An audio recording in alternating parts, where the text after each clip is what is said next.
I don't know. What I do know is Raymond Cruz is probably gonna beat the shit out of someone Oh in yeah, this he's movie. he's gonna beat the shit out of La Llorona. That's all I wanted. He's in this movie as Tuco. Yeah. It takes place in New Mexico. They're like, "You threw my abuelita!"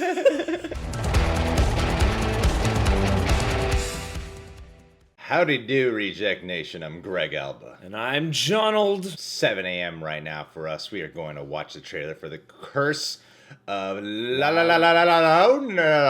La Llorona. Ah, damn it! I've been trying to roll La that. Llorona. La Llorona. La Llorona. La Llorona. When There you go. two non-Latin people tried saying Spanish words. Before we go into that, I wanted to say thank you to everyone who has been following us over at Patreon. Over there we do weekly Q&As as well as TV show reactions for many shows. That includes Attack on Titan, My Hero Academia, Full Metal Alchemist Brotherhood. We also cover Gotham, Riverdale, and Supernatural, which I'm sure this will have its supernatural elements. Let's get into it, shall we? Warner Brothers continuing their horror thing. Gonna go to their horror movie studio tour thingy Horror this made weekend. here. Can I ask you a question, Father? Do you know anything about La Llorona? The weeping woman. Pretty sure I've seen him play a priest before. Yeah. It's a folk tale. Linda Cardellini. Cardinal. Cruz. To some.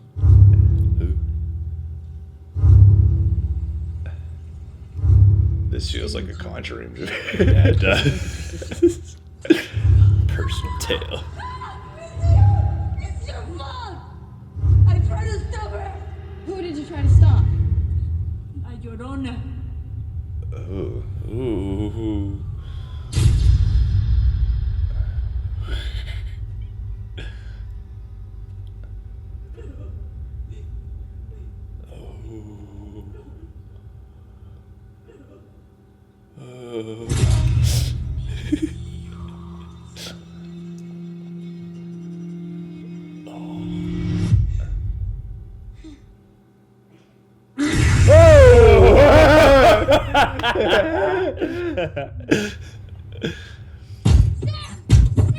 What's going on? Oh man. Hide your kids, hide your wife.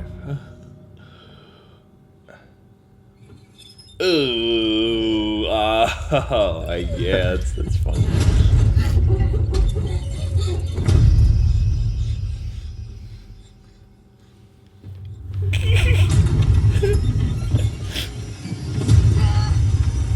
Oh, why they have to have that kind of car? We haven't done this yet.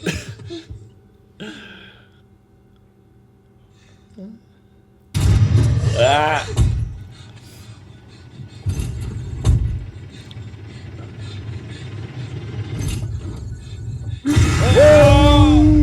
Oh, dang. The Curse of La Llorona. Ooh, what song is that?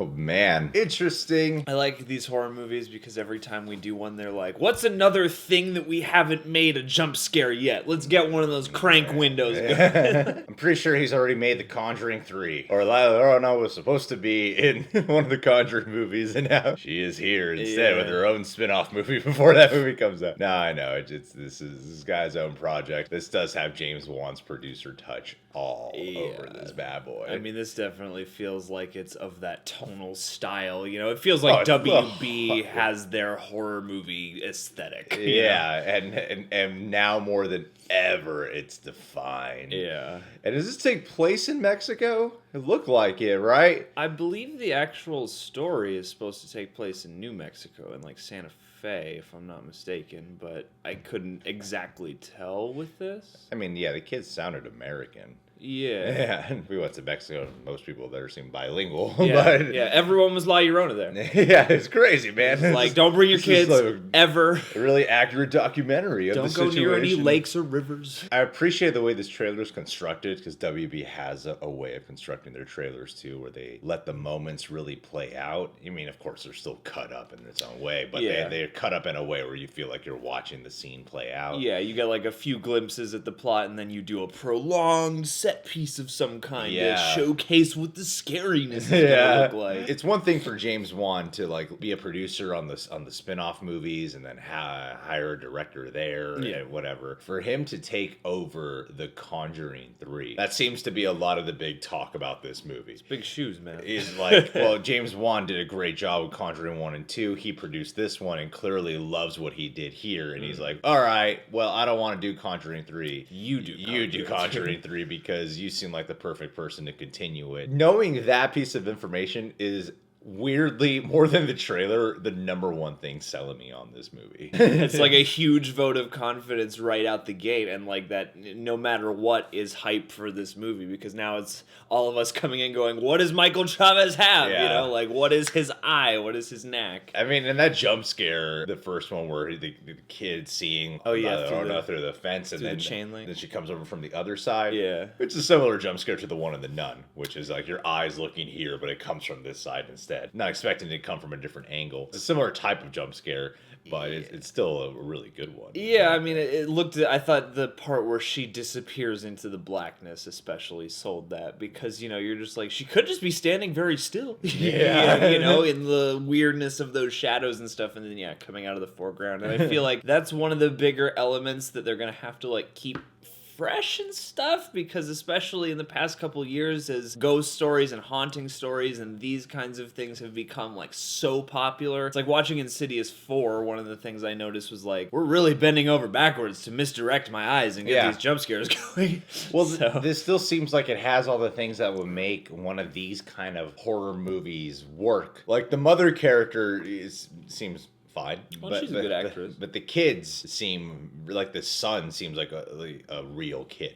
Yeah. His fear and then the few lines we get from him seems like a really good performance. Yeah. And it's a little boy this time. Isn't that crazy? Yeah, not a little girl. It's usually a little girl. I'm gonna bring it back just for a hot second. If this takes place in Mexico, I'm really confused why no one's speaking Spanish at all in this trailer. Maybe because it's just the trailer.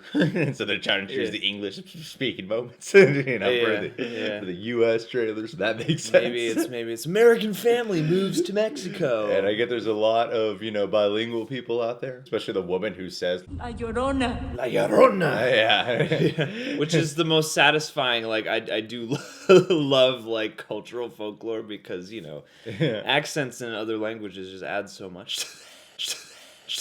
The horror sequences seem directed well. It seems like on paper that they got the right kind of characters down, because when they have good characters that feel like family, and it seems like they're going with the same kind of element here. I'll admit, there's part of me that's a little bit worried this is going to be like unintentionally silly. Especially in these kind of horror movies when you take urban legends like this and then you got like the first part, La Llorona, and then like characters are like, it's just an urban legend, and then someone's like, oh, not everyone believes it's an urban legend. Yeah. And then you don't even really get to explore who she is. Yeah, and I mean that's the excitement and the worry for me about movies like this is like I really love horror stories that are based on folklore, and I love seeing the depictions of that, because I'm sure that there's going to be at least an opportunity for them to show the folk tale itself is just a small kind of anecdote. I always like those depictions, but at the same time, I'm like, this story is kind of timeless. People have known it for years. Like, it's existed within cultures. So are they going to be able to realize it in a way that is as good as what you've been imagining for so much time, that lives up to, that immortal status of this,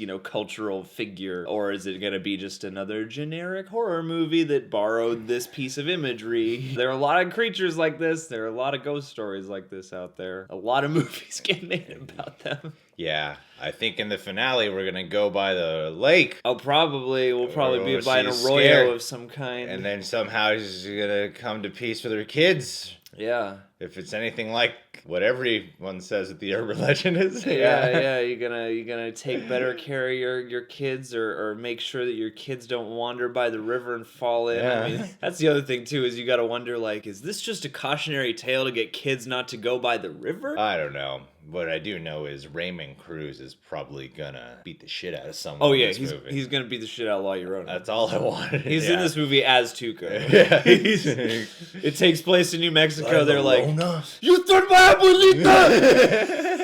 He's got a giant gun just shooting at.